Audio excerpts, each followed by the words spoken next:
আচ্ছা আমি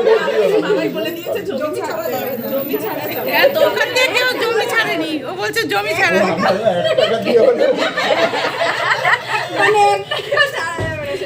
আচ্ছা তোরা যে বলছিস দেবো, আমি আর দেবো কোথা থেকে? আমি তো কিছু নিয়ে আসিনি।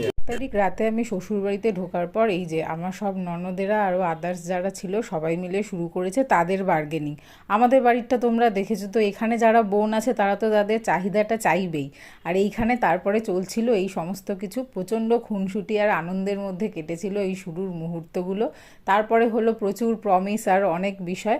আর আমি মনে করি এই মোমেন্টসগুলো হওয়া খুবই জরুরি যে কোনো বিয়ে বাড়িতে, কারণ এইগুলোই কিন্তু দিনের শেষে থেকে যায়। আর এখানে যা কথা হয়েছিল যদি আমি চালিয়ে দিতাম, কারণ আমি দেখেই হাসছি, এত মজা লাগছে আমার। তো সত্যি কথা বলতে কি, আমার ননদিদিরা খুব সুইট অ্যান্ড কিউট। ওরা প্রত্যেকে হাত পেতে প্রমিস চেয়েছে যে ওদের টাকা চাই।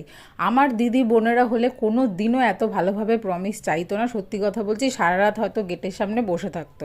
আর একটা সময় এই পাপ কাজগুলো ওদের সাথে দাঁড়িয়ে দাঁড়িয়ে আমিও করেছি। তাই নিজেদের বিয়েতে এই সমস্ত কিছু হতে দেখে প্রচণ্ড হাসি পাচ্ছিল। আর এমনিতেও আমার বিয়ে শুরু থেকে শেষ অবধি আমার প্রচণ্ড হেসেছি।